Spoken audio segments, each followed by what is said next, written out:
죽기까지 사랑한 그 사랑으로 당신을 사랑하리. 약속하신 축복의 말씀 굳게 믿으며 믿음의 가정 세우리. 우리 함께 섬기며 믿음의 가정 세우리.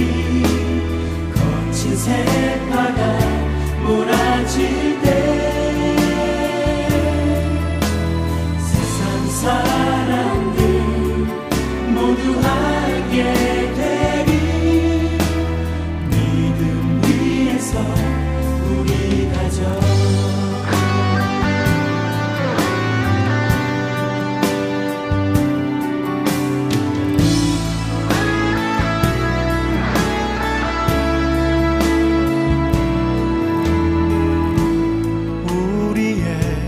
가정은 생명으로 충만하리.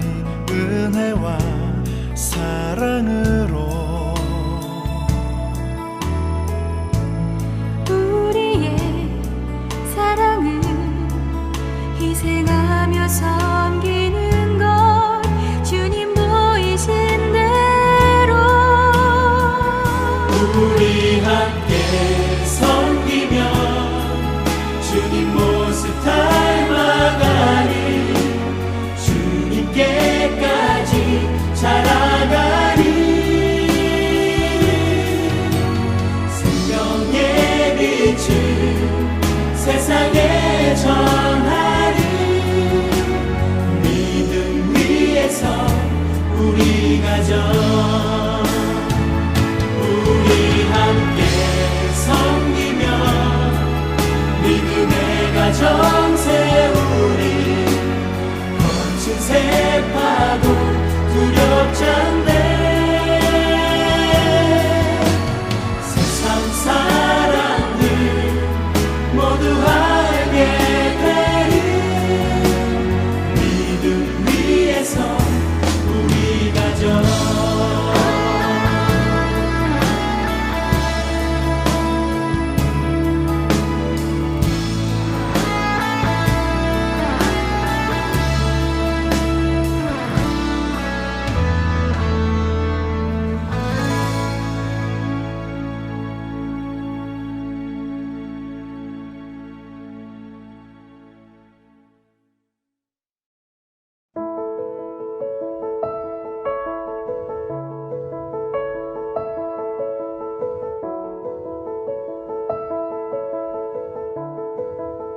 너희가 쓴 문제에 대하여 말하면 남자가 여자를 가까이 아니함이 좋으나 음행을 피하기 위하여 남자마다 자기 아내를 두고 여자마다 자기 남편을 두라. 남편은 그 아내에 대한 의무를 다하고 아내도 그 남편에게 그렇게 할지라. 아내는 자기 몸을 주장하지 못하고 오직 그 남편이 하며 남편도 그와 같이 자기 몸을 주장하지 못하고 오직 그 아내가 하나니 서로 분방하지 말라. 다만 기도할 틈을 얻기 위하여 합의상 얼마 동안은 하되 다시 합하라. 이는 너희가 절제 못함으로 말미암아 사탄이 너희를 시험하지 못하게 하려 함이라. 그러나 내가 이 말을 함은 허락이요 명령은 아니니라. 나는 모든 사람이 나와 같기를 원하노라.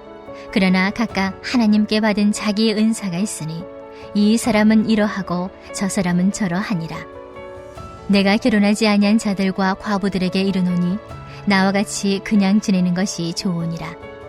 만일 절제할 수 없거든 결혼하라. 정욕이 불같이 타는 것보다 결혼하는 것이 나으니라. 결혼한 자들에게 내가 명하노니 명하는 자는 내가 아니요 주시라. 여자는 남편에게서 갈라서지 말고 만일 갈라섰으면 그대로 지내든지 다시 그 남편과 화합하든지 하라. 남편도 아내를 버리지 말라. 그 나머지 사람들에게 내가 말하노니 이는 주의 명령이 아니라 만일 어떤 형제에게 믿지 아니하는 아내가 있어 남편과 함께 살기를 좋아하거든 그를 버리지 말며 어떤 여자에게 믿지 아니하는 남편이 있어 아내와 함께 살기를 좋아하거든 그 남편을 버리지 말라. 믿지 아니하는 남편이 아내로 말미암아 거룩하게 되고 믿지 아니하는 아내가 남편으로 말미암아 거룩하게 되나니 그렇지 아니하면 너희 자녀도 깨끗하지 못하니라. 그러나 이제 거룩하니라. 혹 믿지 아니하는 자가 갈리거든 갈리게 하라. 형제나 자매나 이런 일에 구애될 것이 없느니라. 그러나 하나님은 화평 중에서 너희를 부르셨느니라. 아내된 자여 내가 남편을 구원할는지 어찌할 수 있으며 남편된 자여 내가 내 아내를 구원할는지 어찌할 수 있으리요. 아멘. 할렐루야. 오늘 하루도 주님의 말씀 앞으로 오신 성도 여러분에게 하나님과 예수 그리스도를 통해서 오는 은혜와 평강이 넘치기를 축복합니다. 인생에 있어서 결혼은 큰 문제 중에 하나입니다. 그런데 요즘 시대에 결혼을 하지 않는 문제와 이혼의 문제가 대두되고 있습니다. 통계청의 자료를 살펴보니 2021년에 혼인 건수는 2020년에 비해 9.8%가 감소하였고 2021년의 이혼율은 52.8%라고 합니다. 거의 두 쌍 중에 한 쌍 이상이 이혼하고 있습니다. 이런 시대에 믿는 자로서 어떻게 살아야 할까요? 사도 바울은 오늘의 말씀을 통하여 성도들의 결혼 생활과 이혼에 관하여 이야기합니다. 오늘 함께 읽은 말씀은 크게 두 부분으로 나누어서 보겠습니다. 하나는 1절부터 9절로서 결혼에 관한 문제, 그리고 또 하나는 10절부터 16절로 이혼에 관한 문제입니다. 먼저 1절부터 9절을 살펴보겠습니다. 1절의 말씀은 학자들 간의 해석이 조금 다른데요. 처음에 나온 너희 쓴 문제에 대하여 라는 표현에서 알 수 있듯이 바울에게 고린도 교인들이 편지를 썼다는 것은 공통된 견해입니다. 그리고 이어지는 남자가 여자를 가까이 아니함이 좋으나 라는 표현에 대해서 의견을 달리하고 있는데요. 정통적인 해석은 이 말이 바울의 주장이라는 것입니다. 7절에서 나오는 모든 사람이 나와 같기를 원하노라 라는 표현처럼 바울은 결혼하지 않고 독신으로 사는 것이 더 좋은 방법이다 라고 말하고 있습니다. 그렇지만 성의 문제에 있어서 절제하지 못하는 사람은 남편과 아내를 두고 그 안에서 서로에 대한 의무를 다하라 이야기합니다. 또 하나의 해석은 남자가 여자를 가까이 아니함, 이것은 고린도 교인들의 주장이라고 보는 것입니다. 당시에 성적으로 개방적인 문화도 있었지만 반대로 금욕주의 문화도 있었습니다. 영적인 교제는 거룩하게 보지만 육체적인 교제는 악한 것으로 여겨서 여자를 멀리한 남자들이 있었습니다. 그렇게 3절에서 표현하는 것처럼 남편과 아내는 서로에게 의무를 다하라고 말합니다. 그리고 5절에서 말하는 것을 보면 기도하는 이후에는 방을 따로 쓰지 말라고 말합니다. 그것은 우리의 절제 못함을 인하여 사단이 시험할 수 있기 때문입니다. 이렇게 두 가지 해석은 표현은 다르지만 결국 결혼의 문제와 부부간의 성관계에 대한 지침을 주고 있습니다. 먼저 우리가 생각해 볼 것은 지금 말씀이 어떻게 이어지고 있는가입니다. 오늘 읽은 말씀 전인 고린도전서 6장에서는 부적절한 관계를 통한 죄에 대해서 이야기했습니다. 그리고 7장에서는 부부간의 성은 어떠한 것인지에 대해 말해줍니다. 그렇게 부도덕한 관한 이 정죄를 성 자체의 정죄로 여기는 자들에게 바울은 이야기하고 있는 것이죠. 그들은 성을 악한 것, 부끄러운 것으로 여깁니다. 그래서 부부 사이에서도 성적인 교제를 거부하고 금욕적으로 살아갑니다. 하나님께서는 우리들을 만드실 때 성도 함께 만드셨습니다. 성을 통하여 서로에 대한 사랑을 확인하게 되고 자녀를 낳게 하셨습니다. 이렇게 성은 주님께서 주신 소중한 것입니다. 그렇기에 사도 바울은 부부 사이의 성적인 교제를 거부하는 것도 옳지 않다고 말합니다. 부부 사이에서 거부한다면 그 상대에게 부도덕적인 죄를 지을 수 있는 여지를 주기 때문입니다. 그렇기에 사도 바울은 부부 사이의 성은 음행을 막아주는 방법이라 말합니다. 그리고 사도 바울은 6절에서 자신이 말하는 것은 권하는 것이지 명령은 아니라고 이야기합니다. 어느 곳에서는 각기 다른 상황이 존재하기 때문에 바울은 이 문제를 하나의 법으로 규정하지 않습니다. 사도 바울은 이왕이면 혼자 살아가는 것을 원한다고 합니다. 또 8절에서 아직 혼인하지 아니한 자들과 과부에게도 그냥 혼자 살아가는 것이 더 좋다고도 합니다. 그렇지만 절제할 수 없다면 혼인한 것이 낫다는 교훈을 줍니다. 그것은 하나님께 받은 은사가 다르기 때문입니다. 누구는 절제할 수 있지만 누구는 절제할 수 없기 때문입니다. 이제 10절부터 16절에 이혼에 관하여 살펴봅니다. 10절과 11절에서 여자는 남편에게서 갈라서지 말고 남자는 아내를 버리지 말라고 합니다. 이것은 주님의 명령이라고 바울은 이야기합니다. 창세기 2장에서 아담이 하와를 만나고 둘은 연합하여 한 몸이 되었습니다.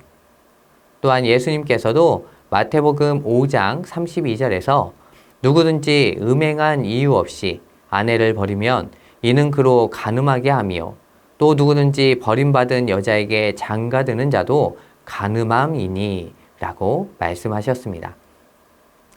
그래서 바울은 갈라선 아내에게 다시 남편과 화합하라고 권면합니다.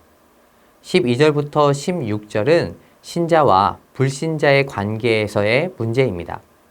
믿지 않는 아내가 있어 남편과 함께 살기를 좋아한다면 그 아내를 버리지 말고 반대로 믿지 않는 남편이 있고 아내와 살기를 좋아한다면 그 역시 그 남편을 버리지 말라고 권합니다.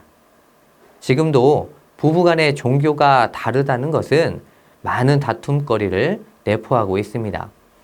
어떤 이는 억울함을 당하기도 하고 때로는 폭력을 당하기도 합니다. 그럼에도 그 남편과 아내가 여전히 살기 좋아한다면 그를 버리지 말라 말합니다. 그 이유는 믿지 않던 남편이 믿는 아내를 통하여 믿지 않았던 아내가 믿는 남편을 통하여 거룩하게 되기 때문입니다. 또한 이것을 통하여 자녀들도 거룩해집니다. 혹시 우리 성도님들 가운데 믿지 않는 남편이나 믿지 않는 아내와 살고 계신가요? 바울 사도의 이 말씀을 붙잡으시기 바랍니다. 그리고 이 말씀대로 기도하시기 바랍니다. 주여, 사랑하는 내 남편을, 내 아내를 거룩하게 하여 주시옵소서. 16절도 같은 의미를 전합니다. 아내 된 자여, 내가 남편을 구원하는지 어찌 알 수 있으며 남편 된 자여, 내가 내 아내를 구원하는지 어찌 알 수 있으리요. 아내가 남편을, 남편이 아내를 구원으로 인도할 수 있다는 말씀입니다. 그렇게 우리는 주님께서 주신 전도의 기회를 포기치 말고 인내로 생명의 열매를 맺는 은혜가 있기를 축복합니다. 마지막으로 15절을 살펴보면 이혼에 대한 가능성을 보여주고 있습니다. 혹 믿지 아니하는 자가 갈리거든 갈리게 하라.